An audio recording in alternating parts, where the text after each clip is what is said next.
Okay, today we have an absolute banger of a video. I am going to take you through the exact sales script that I have used to close hundreds of clients for my agency and make hundreds of thousands of dollars in the process. So first and foremost, don't panic. We're going to go through the big script now, the big juicy script that everyone wants, but we have to do some rules of play first. So pre-call research. So this sounds really, really simple, but a lot of people don't do it. So pre-call research, do your research. I'm going to give you a few things to go through. Generally speaking, just know the hell what you're talking about. Just know what you're talking about. No stranger over the internet is going to pay you thousands of dollars for your marketing services, for your ad services, if you don't know what you're talking about. So generally know what the hell you're talking about. The first thing is, are they currently running ads? This is a really, really simple one. You probably ask them before the call has even taken place. This is maybe a good question to have in your Calendly form. So are they currently running ads? If so, can these ads be improved? How does the creative look? How does the copy look? It's going to be hard to know the targeting until you actually get on the call and ask them about that. But is there generally any low-hanging fruit that we can jump on to improve the ads immediately? If they're not running ads, why are they not running ads? Do people in their niche run ads generally? Are they tech savvy? Are they ad savvy? And a great way to find this out is, are their competitors running ads? And if you can find one or two competitors in the local area, or just one or two of their main competitors, and you can pull up that they're running successful ad campaigns, this is going to make your chances of closing this client so much higher and so much better. And it just generally shows that you're really putting in the effort, doing your research. 99% of people don't do these things on sales calls. So this will drastically increase your close rate. Just doing this section alone will drastically improve your close rate because you are doing what a lot of people aren't willing to do. And that's a little bit of hard work, a little bit of research, a little bit of due diligence. So if you can pull up competitors, that'll look really, really good.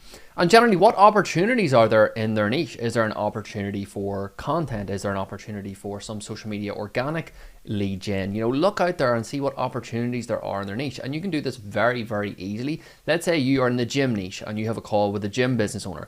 Go on ChatGPT and spend a couple of hours asking ChatGPT what opportunities there are in the gym niche for ads, for marketing, for organic content. Ask ChatGPT to give you the 10 best marketing agencies in the gym niche in the USA, in the UK, in Europe. Look at the opportunities out there. This is very, very logical, but if you're a beginner, you mightn't think of these things. So that's why I'm making this video. And then the second last thing, how can you actually help this person? This is a really, really important fundamental of sales. If you lead with value first, if you put the person first, the client first, because remember, as marketing agency owners, our job is to make people money, make people sales, get people customers. That's our job. The problem is with sales, the problem is with SMMA marketing in general, people are more worried about making their own money, more worried about making themselves money, getting that Stripe screenshot, getting to 10K per month, getting to 20K per month. Lead with value first. If you are genuinely putting this person first and you genuinely think you can help them, that authenticity is going to come across in the call. And they're going to believe you and they're going to know, like, and trust you a lot better than if you were just trying to get the money out of them, being super pushy, haven't given them any value, haven't shown them how you can actually help them. Can you see how that works? You're going to be so much more likely to close them. Again, we've covered the last point. Generally, just know what the hell you're talking about. Do your research. Make sure you know what you're offering. Make sure you know your pricing. Make sure your cadence is good, your tonality is good, and just sound like someone that you'd want to work with. The next thing is Zoom. All the calls are on Zoom. This is just very, very basic advice. You'd be shocked at the amount of people I speak to, the amount of students I have that don't do this. Have a proper name on your Zoom account. Have a professional picture. There's no excuse nowadays with AI that you can't have a professional picture. Make sure your background is professional. Make sure screen sharing is enabled. There is nothing worse than on a sales call when you're trying to share your screen, show them something and it's not enabled and you don't know how to work it and it's all clunky. Make sure that's all done before the call. Quiet environment goes without saying. Make sure you're in a quiet environment. Come on, this is professional. You're asking these guys for thousands of dollars over the internet. Make sure you're in a professional and quiet environment.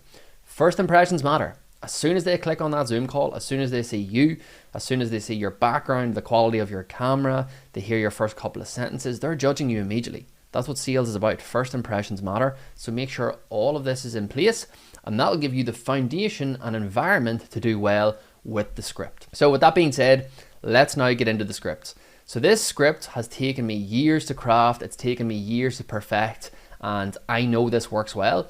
If you follow this script, if you add obviously, your niche, your offer and little bits where it's customizable to you, if you add that in and just follow this script, you will close at minimum 25 to 30%. Pretty much guaranteed if you just follow this script.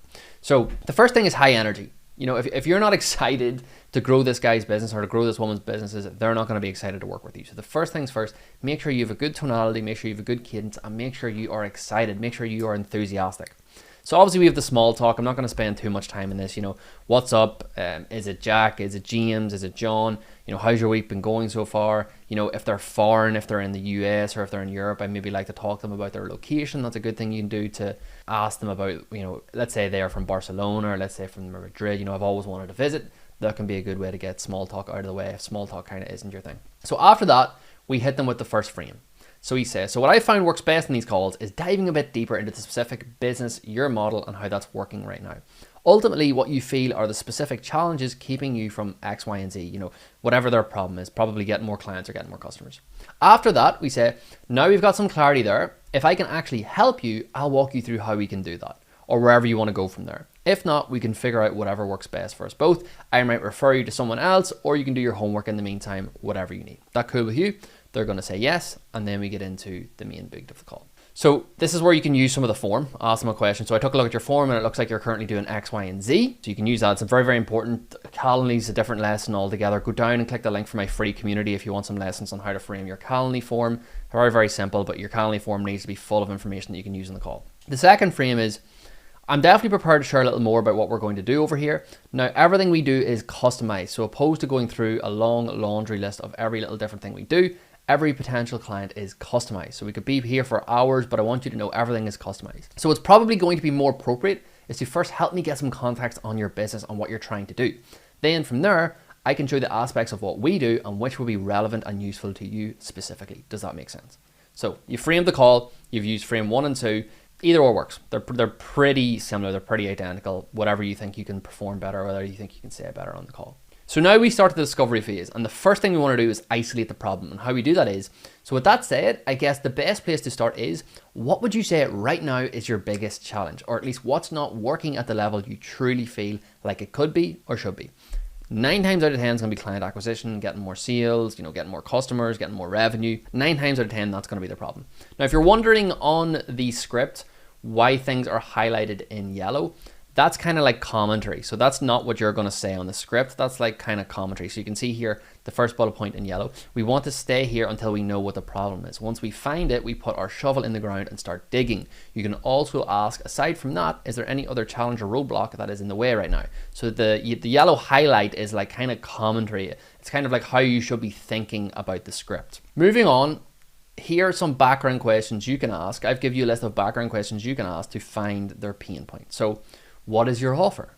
How long do clients typically stay? What does an ideal client typically look like? What's your current client acquisition process look like? What does your sales process look like? How does your pricing typically work? How much money are you making per month right now? Who is your dream buyer? What product offers 80% of your revenue? Why do people buy your service? Do you know how much it's roughly costing you to acquire a new client right now? Do you have a proven process to get new customers? Do you feel comfortable and confident this process currently works for getting you new clients? So these are all questions you can ask on the call. And this is probably, going to be the bulk of the call. This is going to take 20, 30 minutes as you go through all of these calls.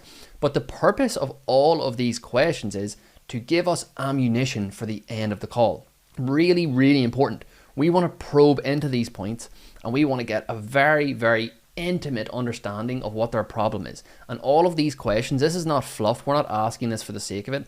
All of these questions is going to give us really, really good information, and it's going to give us ammunition at the end of the call. Because if we just take this, for example, do you feel comfortable and confident with relying on this as a primary way to get new clients? If they say no, they're very unhappy with their current lead gen, or they're very unhappy with their current client acquisition. By the time you get to the end of the call and they hit you with an objection, they hit you with a time objection, or they hit you with a financial objection, or whatever they hit you with, at the start of the call, they've told you right now, they're not happy with their lead gen. They have a major lead gen problem. So at the end of the call, you can simply say, look, Brian, you told me at the start of the call, you're very unhappy with your current lead gen. So how much longer are you willing to wait to get an effective lead gen strategy? The one you have right now is not working. We've already discussed that. We've already agreed on that. So how longer are you willing to wait to get an effective lead gen strategy? So these are all ammunition that you're going to use at the end of the call. Very, very important. As it says here, you can go deeper into any of these questions, but these are super, super important, as I say, for context, for background information. So then we probe a little bit more. So we probe into the problem that we isolated, use the example questions to find these problems, but then we isolate it and we probe even more. So you can say something like, okay, gotcha. I know you said you were struggling with X, Y, and Z, but what exactly do you mean by that? What exactly do you mean by that? So let's say he was struggling with landing clients. What exactly do you mean you're struggling with landing clients? Well, the process we have in place doesn't actually work.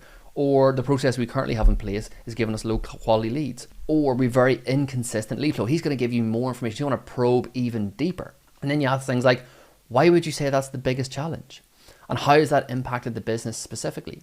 How else has that impacted the business? All of these questions, so we're diving deeper and deeper and deeper, really, really, really getting to the root of the problem. Because he might think he has a lead problem, but maybe he has a lead quality problem.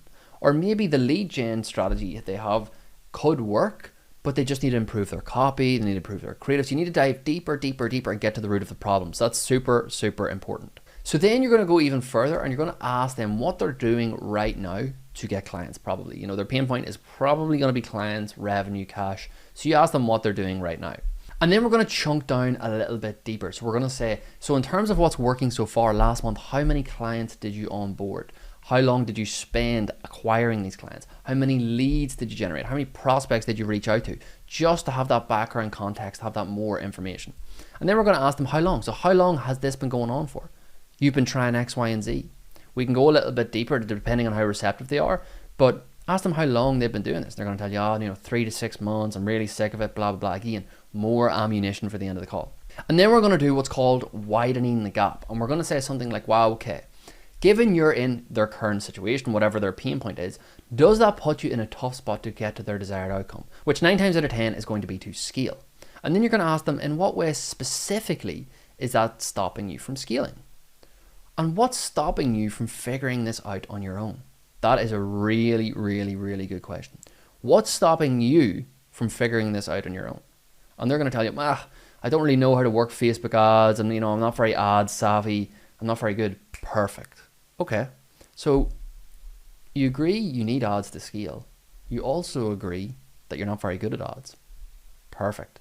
2 absolutely diamond bits of ammunition for the end of the call. If he hits you with an objection, Brian, you know ads are how you're going to scale. And you've told me you're not good at ads. You know that we are. So what's the problem here? What's stopping you from moving forward? That is a very, very good question to ask. And then you can ask questions like, have you reached out to anyone else, or have you had any experience with agencies in the past? Are you working with anyone now?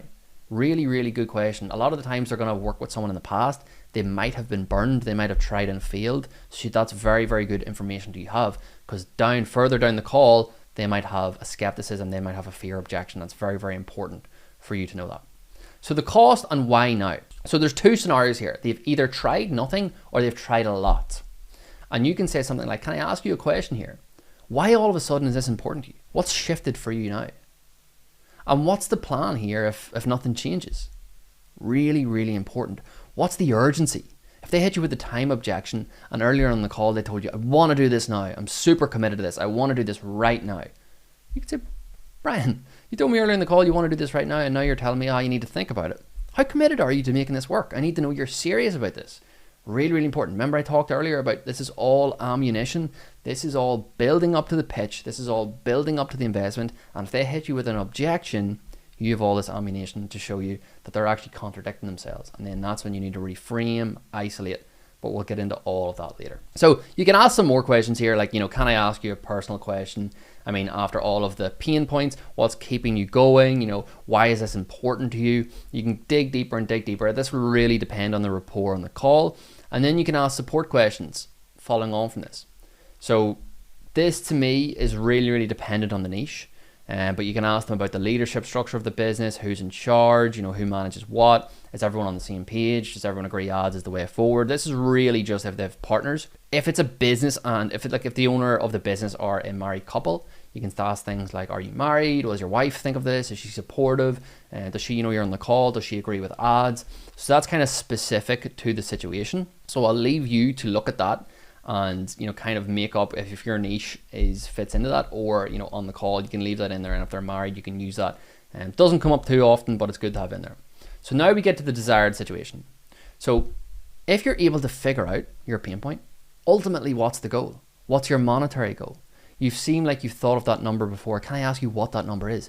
Well, we want to get to 100K per month with the business. Great, perfect. We've got their goal. We've painted the picture, and now we want to literally show them if they got to that, what'd that look like for them? And then you can ask them something like, if you hit that goal, how would your life change? Start getting them to visualize, dangle the carrot in front of them. Start getting to visualize how their life would change if they got this achieved outcome. And you can dive into this a little bit deeper and say, do you mind if I ask you a personal question? And the reason I'm asking is most of us, me included, we build businesses so we can have better lives. How would that look like for you? How would this genuinely impact your life? How would it impact your family's life? Really, really start hitting those emotional ties. And then we want to tie down the discovery. So you say something like, got you, I feel like we've covered quite a bit here. Is there anything at all you feel like we haven't covered that you feel like I need to know? Let's pretend for a moment that we're going to go ahead. And in order for most clients to get the best results, we typically need about 10 hours a week of your time. This is probably a little bit high. Let's change this to 3. But once they've committed to that, then we transition. And then we say something like, okay, well, Brian, based on what you've told me previously, we can definitely help. That said, where do you think we should go from here? I can walk you through the entire process A to Z of how we can get you to your desired outcome, but you tell me where you want to go from here. And he says, no, look, I need to find an ads partner. You guys sound like you know what you're talking about. So, show me what you can do. Okay, and then we transition to the pitch. And we start off by saying, cool, Brian, do you have a pen and paper that you can write down this as I go through it? And then you say, I want to preface everything by saying everything I do is customized to what's best for the client. It is completely custom to you. There's no plug and play. There's no one for all model here. Everything is custom to you and your business. And then you say specifically it's going to be X, Y, and Z, or tell them a little bit of a short brief on what you do and how you do it. And then we get into our 2 main options. So there's 2 different ways you can deliver this. The first way is probably simpler. The second way is my preference. This is my preference because I just like how it flows. So you start off by saying most of the market is doing this. I think that's a really, really great way to frame it because it shows that you're different and you're probably going to hit their little pain points. If they've worked with agencies before, then you're going to hit those little pain points. You're going to bring up those emotional cues and it works out. It's a really, really good opening phrase. And then you're going to say, now here's why that's a problem. And what happens because of that is this. The reason the problem's happening. Again, you're giving credibility, you're giving authority, you're showing you know what you're talking about, which ultimately means X, Y, and Z.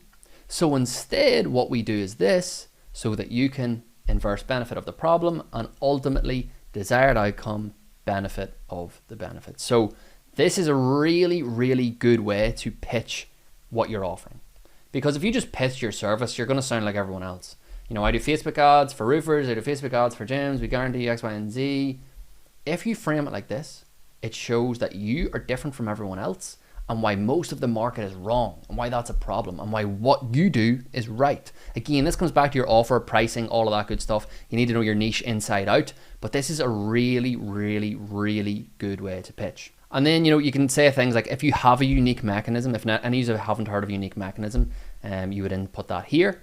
And then the delivery of it, you can share your screen, you can have this on a Miro board. I wouldn't do a presentation, they're quite boring. I wouldn't do a presentation, but you can share a Miro board. I know that could be really, really good. But then you can say things like, look, Brian, to build all this out, it's going to take a couple of weeks. Everything's customized. As soon as you sign on, you get an initial roadmap call with me. We'll give you some initial homework. We'll start implementation. After that, you'll have weekly calls with me or fortnightly calls with me. You'll get a private Slack channel. Whatever your deliverables are, you'll input them here and then ask him, does that make sense? And then we get to the committing phase. So just curious, but in terms of the process specifically, how do you feel right now?